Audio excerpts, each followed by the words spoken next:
To play in the NFL, you have to be remarkable. It takes years of training and practice. But even in a league full of superhuman athletes, there are some who are a little more super than human. He came into our interview with his shirt off. That's funny.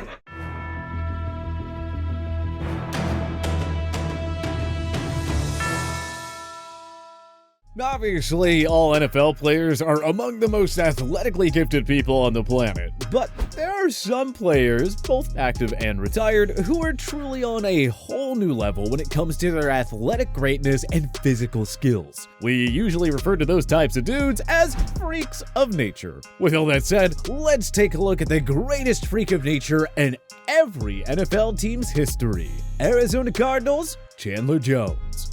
Where do we start with Chandler Jones? Well, how about the fact that the guy put up a ridiculous 72.5 sacks over a 5-year period from 2015 to 2019. But perhaps even more impressive is Jones's gene pool. His older brother Arthur was a Super Bowl champion with the Baltimore Ravens, while his other brother John, better known as John Bones Jones, is widely considered to be one of the greatest fighters in MMA history.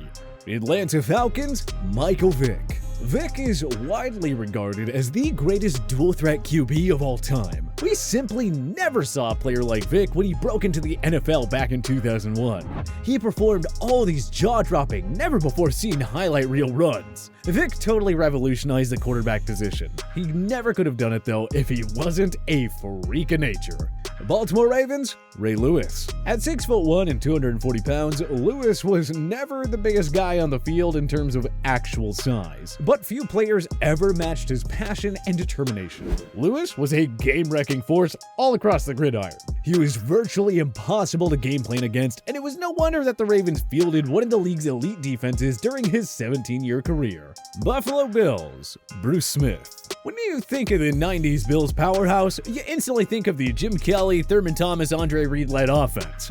But let's not overlook Bruce Smith, who's only the all-time leader in sacks with 200. Smith, listed at 6'4" and 262 pounds, was a nightmare for the opposition. Offensive linemen just couldn't handle his ridiculous combination of strength and speed.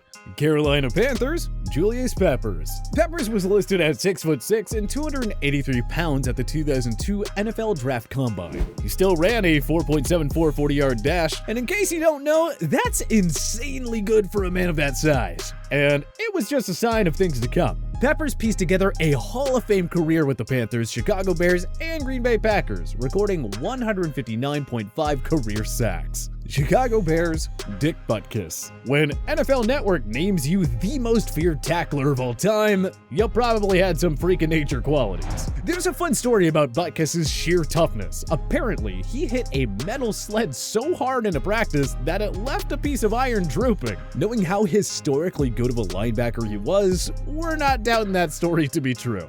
Cincinnati Bengals, Anthony Muñoz. The Hall of Fame tackle had to match up against the opposition's most prolific pass rushers for over a decade, and he was up for the challenge every time. Muñoz, arguably the GOAT of NFL offensive linemen, was 278 pounds of pure steel for the Bengals. Muñoz blocked for 2 MVP-winning quarterbacks in Ken Anderson and Boomer Esiason, both of whom helped the Bengals to Super Bowl appearances in the 80s. Muñoz was the key cog of the Bengals' glorious run.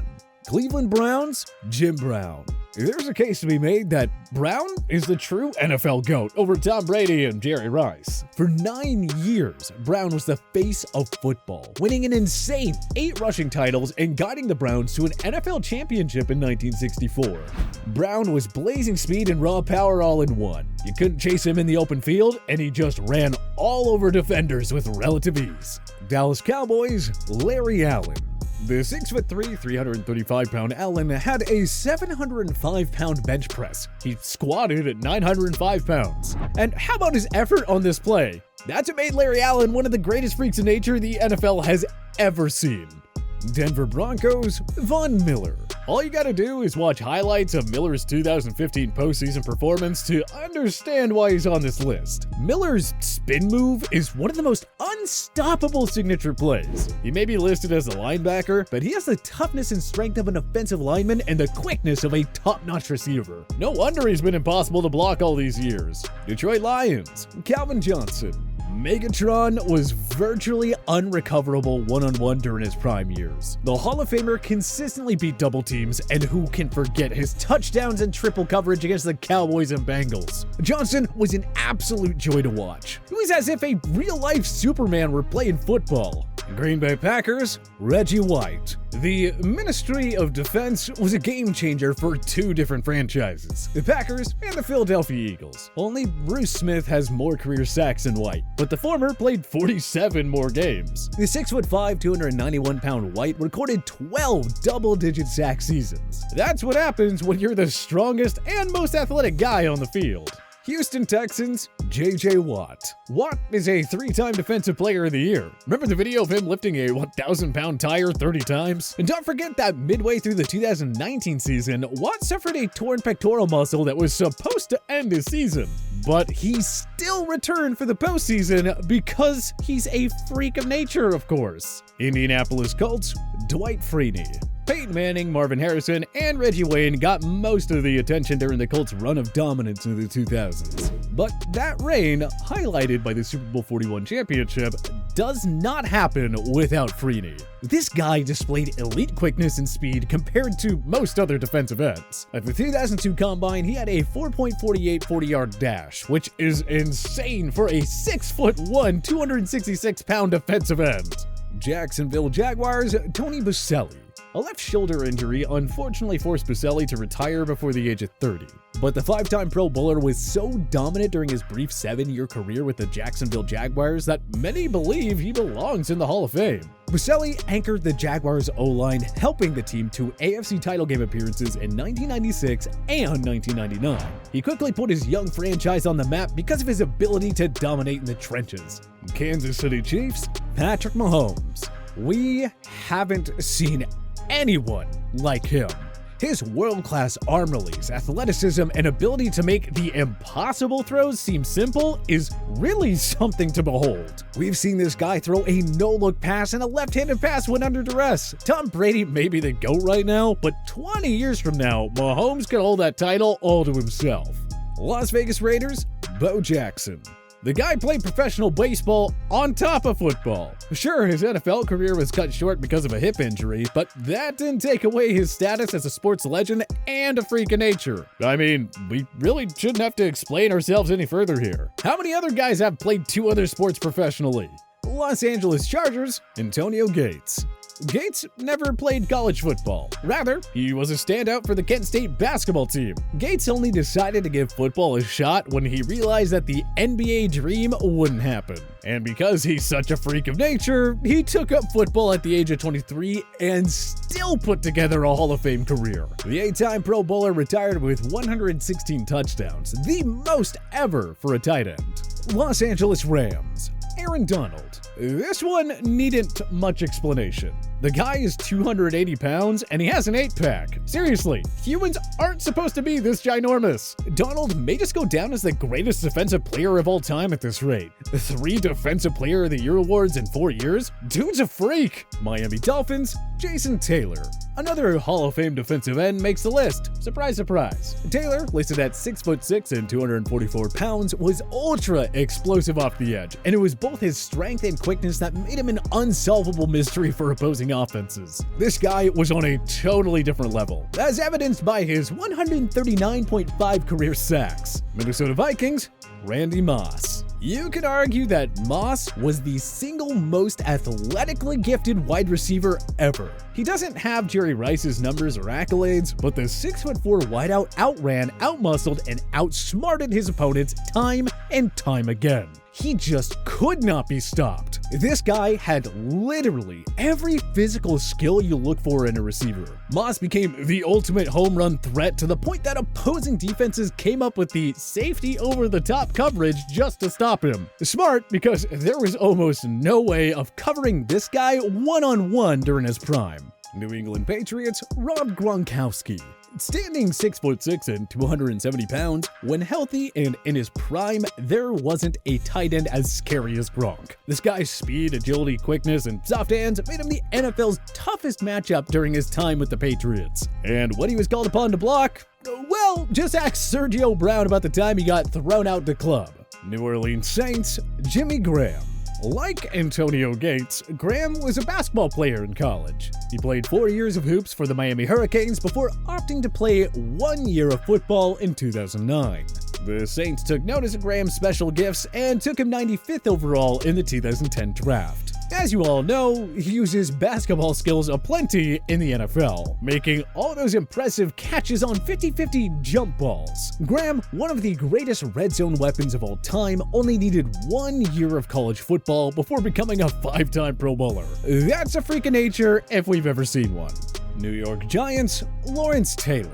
Again, this one doesn't need much of an explanation. LT was in a class of his own. He anchored Bill Parcells' defense that produced 2 Super Bowl championships in the 1986 and 1990 seasons. Taylor was the last defensive player to have won the MVP award. When you're that much more physically dominant than the competition, what do you expect?